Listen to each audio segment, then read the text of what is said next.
Olá pessoal, tudo bem? Deus abençoe a todos. Estamos prontos para irmos para o capítulo 2 do profeta Sofonias e quem sabe o capítulo 3 também do profeta Sofonias. Vamos meditar aqui a palavra do Senhor nesta hora. Quero convidar você a pegar a sua Bíblia, a sua caneta e vamos orar. Vamos pedir que o Senhor nos dê inspiração. Então fique comigo 15 minutinhos para rezarmos com a palavra do Senhor. Estamos no profeta Sofonias. Em nome do Pai, do Filho e do Espírito Santo. Amém. Senhor, derrama o Teu Espírito sobre nós para nos dar sabedoria, o conhecimento, entender as Sagradas Escrituras e colocá-las em práticas em nossa vida. Que ela traga sustento, força, ânimo, revigore as nossas forças e nossa esperança. Amém. Bem, o profeta Sofonias, como todos os outros profetas, sempre com uma palavra dura, de correção, de punição para com Israel, contra Judá, para contra as outras nações. Nós vimos ontem, no início do profeta Sofonias, por volta do ano 640 a.C., né, um período cósmico com relação à vingança de Deus, a ira de Deus, né, para com o povo, as nações, para com os incrédulos, os comerciantes, os príncipes, os que cultuam os deuses estrangeiros, enfim. E um convite à conversão foi o finalzinho ontem do nosso estudo, que é o início do capítulo 2, que a partir de então eu vou começar a ler aqui.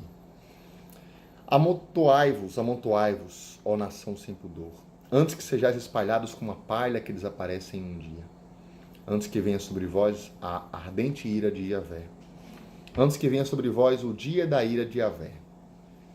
Agora vem aqui palavras concretas para mim e para você nessa hora.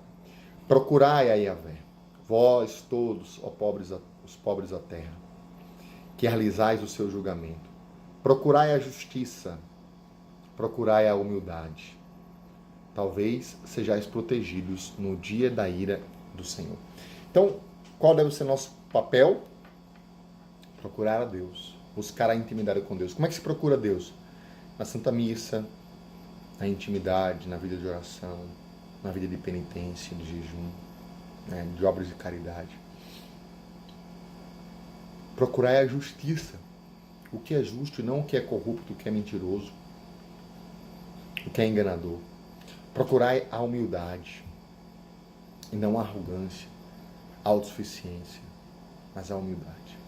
Talvez, se assim fizermos, procurarmos Deus, a humildade, a justiça, o que é bom, o que é reto, a beleza, o que é verdadeiro, o que é justo, talvez sejamos protegidos por Ele no dia do Senhor, no dia da pandemia, no dia da fome e da guerra. E aí vem no versículo 4 seguintes, as profecias sobre os inimigos no ocidente, né, os filisteus. Ele vai dizer: sim, Gaza será abandonada, Ascalon será um deserto, Azoto, em pleno meio-dia, será expulsa, Acaron será desarraigada. Ai dos habitantes da liga do mar, da nação dos cereteus. A palavra de Yahvé contra vós. Canaã, terra dos filisteus, eu te destruirei até que não haja mais habitante. A liga do mar será transformada em pastagens, em prado para os pastores e em aprisco para as ovelhas. E a liga pertencerá ao resto da casa de Judá. Olha só a primeira palavra. A quem pertencerá aquilo que Deus destruir, né, o que sobrar, ao resto da casa de Judá. Ali eles apacentarão.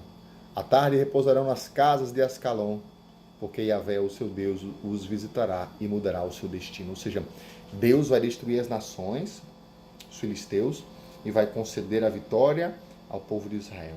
O pequeno resto, aqueles que forem fiéis. Versículo 8. Eu ouvi o insulto de Moabe e os sarcasmos dos filhos de Amon, quando insultavam o meu povo e se vangloriavam por causa de seu território. Ou seja, Moabe e Amon que insultavam o povo de Israel, que se vangloriavam, que humilhavam o povo de Deus. Por isso, por minha vida, oráculo do Senhor dos exércitos, Deus de Israel, sim, Moabe será como Sodoma e os filhos de Amon como Gomorra. Olha só, ou seja, destruída, né? Um terreno de cardos, um montão de sal, um deserto para sempre. Que louco, né, gente? O resto do meu povo os saqueará. Ou seja, mais uma parte. O resto de Israel chegará e dominará aquela nação. E o que sobrar de minha nação será o seu herdeiro.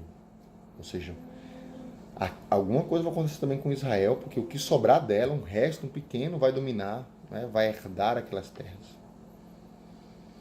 Isto lhes acontecerá por causa do seu orgulho, porque lançaram insultos e se vangloriaram contra o povo de Yahvé dos exércitos. Gente, não nos orgulhemos, não lancemos insultos, não desejemos o mal, não nos vangloriemos diante dos escolhidos de Deus, né? Diante dos da igreja, dos missionários, dos sacerdotes, diante do povo de Deus. Né? Mesmo que estejam errados, desde que Deus os corrija, Né? Yahvé será terrível contra eles, quando ele suprimir todos os deuses da terra, prostrar-se-ão diante dele, cada um em seu lugar, todas as ilhas das nações. Vós também, cuxitas, eles serão transpassados pela minha espada.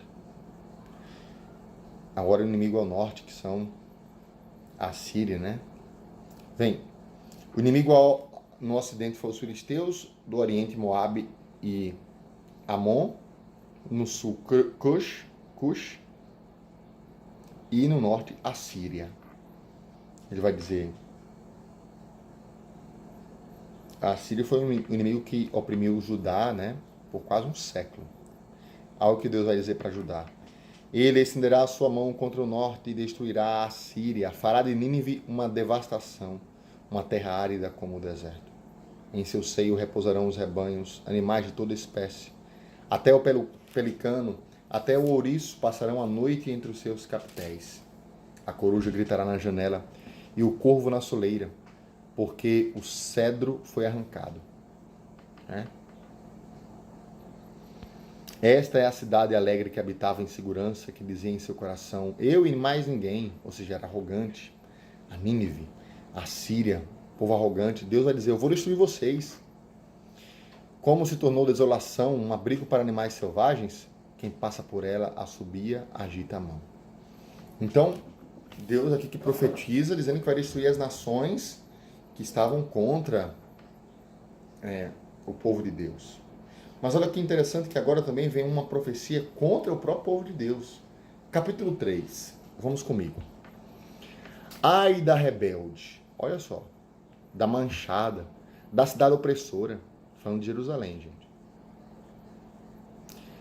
Ela não ouviu o chamado, não aceitou a lição, não confiou em Yahvé, não se aproximou de seu Deus. Vou dizer de novo. Ela não ouviu o seu chamado, não aceitou a lição, não confiou em Yahvé, não se aproximou do seu Deus. Veja, Jerusalém não ouviu o chamado de Deus, não aceitou a lição. A lição, que lição? Quando Deus destruiu as outras cidades, foi uma lição para Israel aprender. Ela não aceitou, não aprendeu. Não confiou em Deus, não se aproximou de seu Deus. Quantas vezes nós somos assim? Não ouvimos a voz de Deus, não aprendemos a lição, por exemplo, nessa pandemia. Será que temos aprendido a lição, nos convertido, mudado de vida, nos voltado para Deus, confiado em Deus?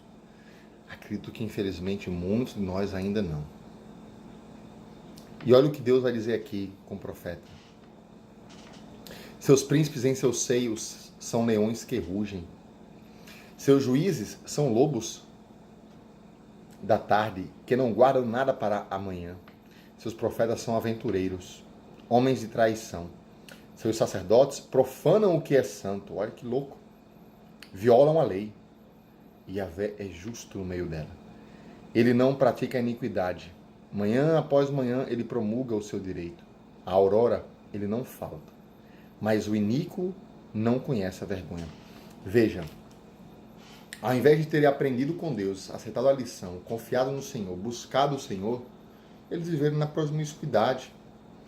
Os profetas aventureiros, homens de traição, sacerdotes que profanam o que é santo, violam a lei. Meu Deus! Né? E aí ele vai dizer, versículo 6. Eu aniquilei as nações, suas ameias foram arrasadas, tornei desertas as suas ruas, nem sem nenhum passante. Suas cidades foram devastadas, sem homem, sem um habitante. Eu dizia, a Yahvé está dizendo para o povo, ao menos tu me temerás. Ou seja, eu fiz tudo isso, eu destruí o pessoal do Oriente, do Ocidente, do Norte e do Sul. E eu dizia para mim mesmo, Deus dizendo, né? Vocês, meu povo, católicos cristãos, ao menos tu me temerás, aceitarás a lição e não se apagará de seus olhos todas as visitas que lhes fiz. Ou seja, Deus acreditava que o povo iria se converter, que o povo aprenderia a lição e dizer assim, caramba, olha o que Deus fez com o Egito, olha o que Deus fez com a Síria, olha o que Deus fez com a Filisteus, olha o que Deus fez com Moab, com Amon, olha o que Deus fez com Cush, né? Nos convertamos, sejamos de Deus, Ele é o Senhor, vamos nos converter. Não, ao invés do povo se converter, o povo viveu na promiscuidade, foi infiel. Apagou dos olhos as visitas que o Senhor fez. Mas não, continuou o Senhor, eles continuaram a perverter todas as suas obras. Por isso, ou seja, diante daquilo que a gente vive, diante da pandemia, diante daquilo que acontece, das correções que Deus faz diante dos outros, a gente tem que se converter, minha gente. Mas ao contrário, muitas vezes nós permanecemos na perversão em tudo que fazemos. Em tudo que fazemos. Aí, meu querido, não tem jeito. Não tem jeito. Por isso, esperai-me, oráculo de Yahvé, no dia em que me levantar como testemunha, porque é minha ordem reunir as nações, carregar os reinos, para derramar sobre vós a minha cólera, todo o ardor de minha ira, pois pelo fogo do meu zelo será consumida toda a terra. Gente, isso é maravilhoso, né? Então, vamos fazer essa retrospectiva aqui, né? Deus, então, ele corrige as nações, existe o povo de Israel, norte, sul, leste, oeste, as nações que estavam ali, que dominavam, que oprimiam. Deus corrige cada uma delas, mas o povo de Deus não aprende a lição, não escuta o chamado, não se aproxima de Deus, não confia em Deus, não muda de vida, não aceita a lição, não teme o Senhor, mas ao contrário, continua a perverter-se em todas as suas obras. Gente, essa palavra é para mim e para você. Dentro daquilo que a gente está vendo, dentro de uma pandemia, dentro da correção de muitas pessoas, dentro da conversão e das dificuldades que um drogado vive, que um traficante vive, que uma prostituta vive, daqueles que renegam a Deus vivem e que aprendem dentro da dor, a gente olha para aquelas pessoas e ao invés de dizer assim, Senhor, eu preciso me converter, eu preciso ser santo. Não, a gente continua pecando. Mesmo vendo a vitória do irmão, mesmo vendo o irmão se convertendo, o irmão testemunhando a luta contra o pecado, a gente continua vivendo na promiscuidade. Então o que vai acontecer? Também nós seremos corrigidos. Né? Corrigidos. Então, queridos irmãos, eu pensei que poderíamos concluir todo o capítulo 3, mas eu vou deixar amanhã para nós falarmos das promessas de Deus. Hoje fica isto, né? Hoje fica isto. Sejamos fortes, corajosos, né? E não deixemos que a arrogância, né? Que a prostituição, que a perversão tome conta de nós. Então sejamos melhores, mais santos, mais santos, mais santos. A gente tem uma luta. Eu sou o primeiro a lutar todos os dias e preciso, como eu ainda preciso melhorar, como esposo, como filho, como pai, como missionário, como cunhado, como genro, né? Eu preciso melhorar, me converter mais. Que Deus me dê a graça, nos dê a graça. Tempo de Natal é tempo de fazermos uma boa revisão de vida, prepararmos a confissão, perdoarmos, né? Façamos isso nesse tempo. Deus nos abençoe em nome do Pai, do Filho e do Espírito Santo. Amém. Compartilhe para mais pessoas nosso estudo bíblico. Amanhã, quarta-feira, nós vamos concluir Sofonias capítulo 3 e mais um livro da Bíblia. Deixe aqui nos comentários aquilo que você ficou marcado, que Deus falou contigo. Coloque também, marque mais alguém aqui nesta hora. Deus abençoe.